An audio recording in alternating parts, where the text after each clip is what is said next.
كنت wanaagsan daawadayaal telefishinka caalamiga deegaan channel TV oo ka daawataan bartaan kulana YouTube ka daawadayaal maanta wararkeena waxaan ku daahfuraynaa ama ku daahqaadaynaa baarlamaanka federaalka Soomaaliya oo la filayay inuu maanta ka soo baxo arrin isbedel ah oo lagu sameeyo gudoomiyaha baarlamaanka Maxamed Sheikh Ismaan Jawaari laga qaado xilka ayaa taasi u dhacday si kale kadib markii la leeyahay uu soo galay gudoomiyaha ayaa goobtu isbedeshay waxaana isbedelka mas'uulka ah baa la yiri gudoomiyaha oo ka fikiray sidii kursiga u difaacan lahaa meeshana la soo galay ciidamo gaaraya kumayaal askari waxay cabsi gelisay taasi baa la leeyahay ra'iisul wasaare Xasan Cali Khayre iyo Maxamed Cabdullaahi Farmaajo madaxweynaha waddanka Soomaaliya oo labaduba aan midna ka fikirin inuu gudoomiyuhu haysto ciidan iyo awood ku filan waxaana markiiba goobta ka cararay gudoomiye ku-xigeenkii u xaglinayay dacalka dawladda ama dacalka hoggaanka sare ee dawladda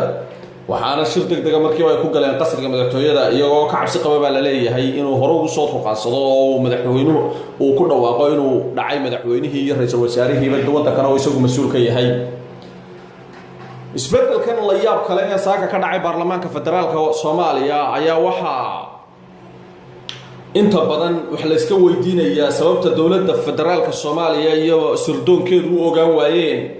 in gudoomiyaha baarlamaanka Maxamed Sheikh Ismaan Jawaari uu haysto ciidanka inta la eeg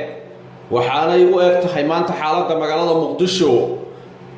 xaaladii ay ku jirtay 2005 ee hogaamiye kooxeedyadii mid waliba dacalkiisa ka arrimin jiray ama gobolka uu ka soo jeeday qabiilkiisu halku dega ka arrimin jiray walow la oran karo ragga maanta ku gorgortamaya ama meesha ku tartamaya intooda badani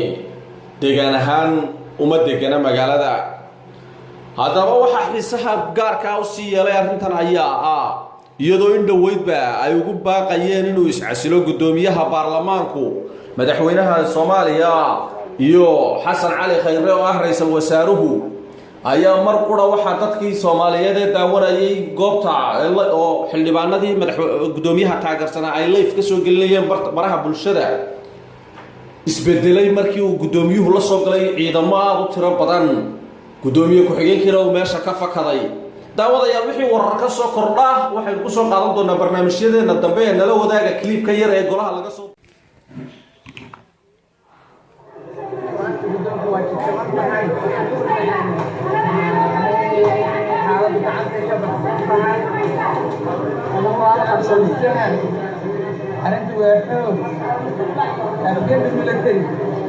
أنا وأفكر بالسن. أفكر بالناقة أنت. أفكر. ورا سياد براتو سجيت الناي في كوكب سناي سجيت الناي قبل لا تشوفه. شكرا وايد ومريا كم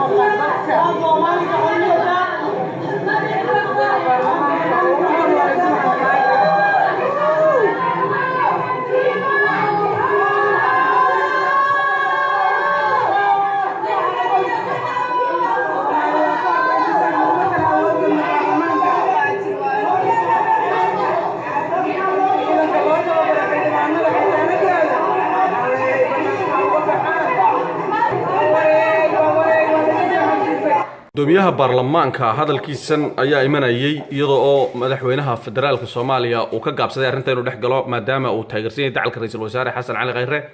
waxaana gudoomiyuhu uu sheegay inuu wixii ka yimaado mas'uuliyadda qaadi doono waxaana iminka muuqata gudoomiyaha inay u degamsaneed arrintan ciidamada iyo inuu golaha la wareego oo ay ahayd qorshe uu hore u sii gaadhay oo arrintan awaasantay ayada ay abaabushay oo ilaa haddan ay daba joogto ayaga ku habboon in la weydiiyo inay iscasilaan maadaama ay ku fashireen arrimahan iyo qaladaadka ay abuureen waxaa laga yaabaa hadalkan inuu gudoomiyuhu uu leeyahay ha iscasilaan inay saameyn imika toban ku yeelato madaxweynaha iyo ra'iisul wasaaraha